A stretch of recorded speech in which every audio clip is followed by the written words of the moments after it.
dawladahan reer galbeed mooyaane waxaa jirtay kiniisadii bariga oo markaasi deganayd dawlal byzantiya la odhan jiray romanski byzantiyiinta la odhan jiray oo kiniisadan Russia iyo Greega iyo dhankani haystaan ahaan jirtay oo markaa magaaladan Istanbul la yiraahdo haysatay oo halkaasi fadhiisinkeeda wahaa waxa kaloo jiray dawlado yaryar oo iyana waxoogaa laaleeg oo مثلا دولة الكرج كرجgu waa Georgia meesha nimka la yiraahdo ama se Armenia iyana dawlado yar Kristan ay ka jiray imaaraat yar Saliibiya intaasi waxay ahayd caalamkii labadii xoog ee isku hayay sidii ay u yaaleen mar qura ayaa waxa soo baxay dawlad cusub oo taariikhdii dunida bedeshay oo xoogagii dunida bedeshay oo muddo yar iyadu ku noqotay ad-dawla al-kubra ama aan idhaahdo al-qutb al-wahiid dawladda qura dunida ka jirta cid kale oo jirta aanay aqbalin waa dawladdii la odhan jiray Mongolianska ama Tatar erayga Tatar iyo Mongolian taariikhyahanadu waa ku murmaan keeba kee dhalay keeba weyn keeba yar taariikhyahanada badh مثلا رشيد الدين الوزير كتابkiisa la odhan jiray جامع التواريخ isagu wuxuu qabaa Tatarku inay yihiin shucba min al-maqul Mongolianska rasmiga Tatarku waa qabiil kamida buu qabaa markaa halka Raghib al-Sarjani iyo taariikhyahano badan inay cagsiga u dhigayaan oo ay ka dhigayaan Mongolku inuu asalka yahay Tatarka iyo Turkiga iyo waxa kan qabaa'il badan oo kale inay markaa ka tirsan yihiin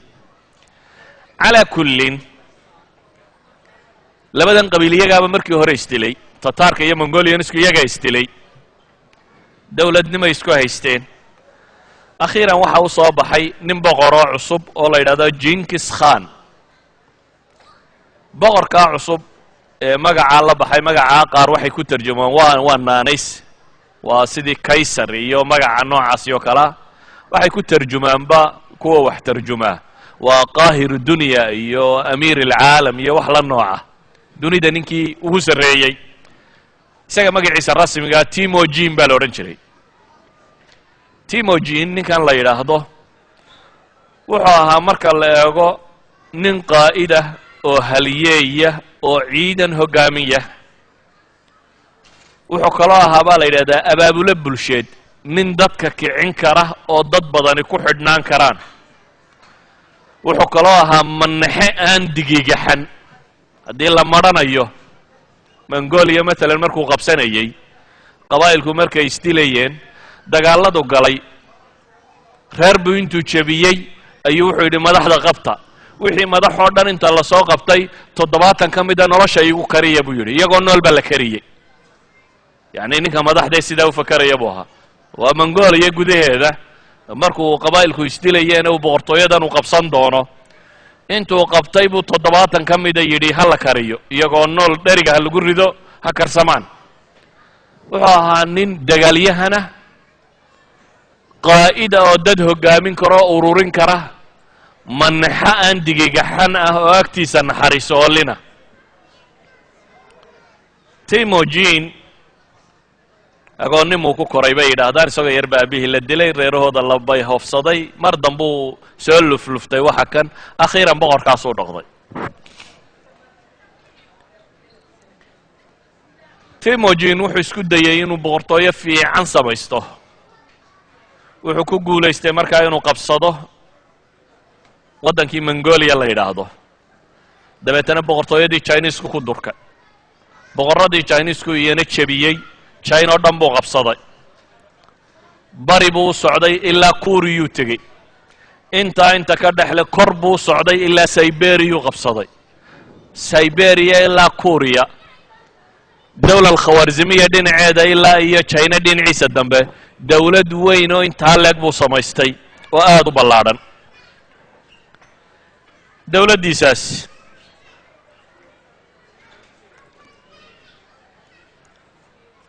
waxa uu samaystay nidaam adag wuxuu sameeyay dastuur la yiraahdo al-Yasiq aw al-Yasik distoorkani wuxuu ahaa diimihii dunida yaallay ayuu midba wax ka soo qaadqaatay dabeetana intuu isku dhafdhaftay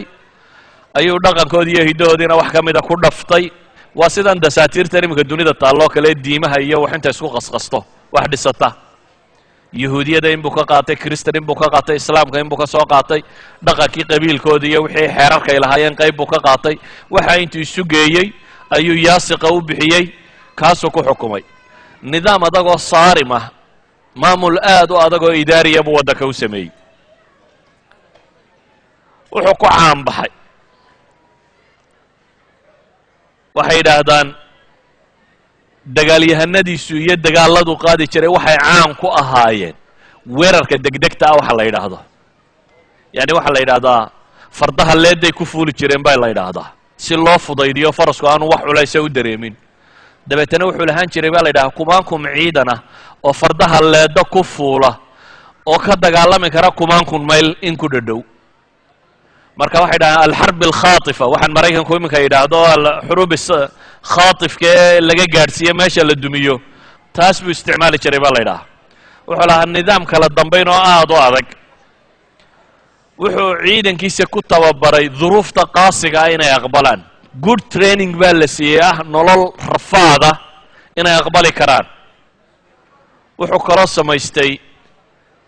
hogaamiyeyaal askareed military janano ah oo dunida caan ka noqday rag waaweyn bato biji holaco yani waa qaa'id la wada yaqaan bayden waa quwaadii uu lahaan jiray ninka kani waxay ahayn dagaalyahano aad ugu caanbaxay dagaalada wuxuu aaminsanaa bay yidhaheen mabda'a alqutb alwaaxid aqtaab badan inaanay dunida ka jirin dunida in nin qura ka taliyo dadkoo dunida joogaana inay ninkaa ka dambeeyaan waxyaabuhu caanka ku ahaa waxa ka mida bay yidhaahdaan ballanka ma aqoon baa la yidhi hadduu cid dawlada heshiis la galo inuu la gala iyo inaanu la galin qiimo badan uma kala dhexaynin sideedaba ragga xoogga waaweyne ballanka ma jecla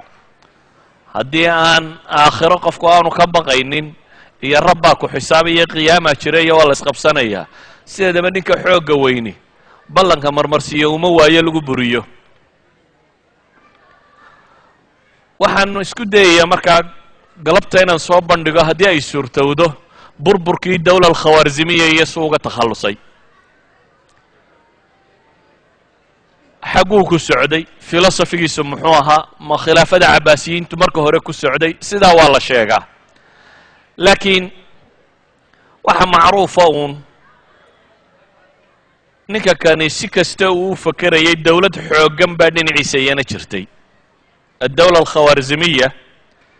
waa dawladdii xukumi jirtay afghanistan uzbekistan turkmanistan kazakhstan tajikistan bakistan iyo qayb iiraan ka mid ah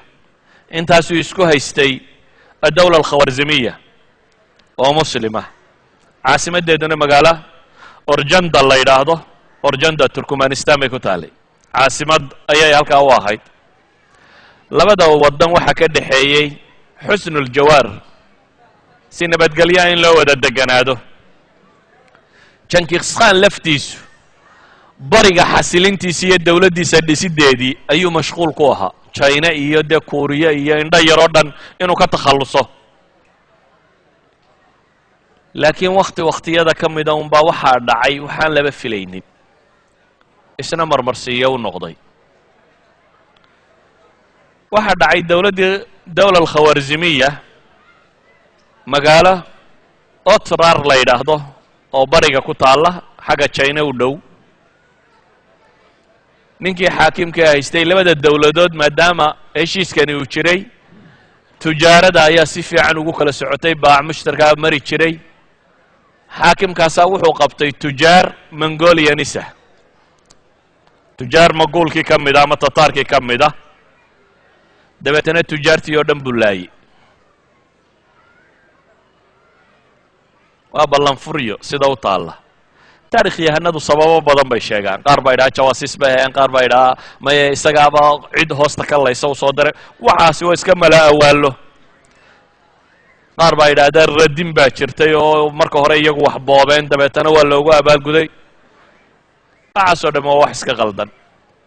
bale waxaan odhan karnaa waxay khilaafsantayba xadiidkii nebigu abu daawuud xadiidka warinayay sheekh alalbani xasan ku tilmaamayo ee uu nebigu yidhi calayhi الsalaatu wasalaam dacu lxabasha maa wadacuukum watruku tarka maa tarakuukum waa xadiid xasan oo nebiga ka sugan nebigu wuxuu yidhi calayhi الsalaatu wasalaam war xabashida iska daaya intay idin daynayso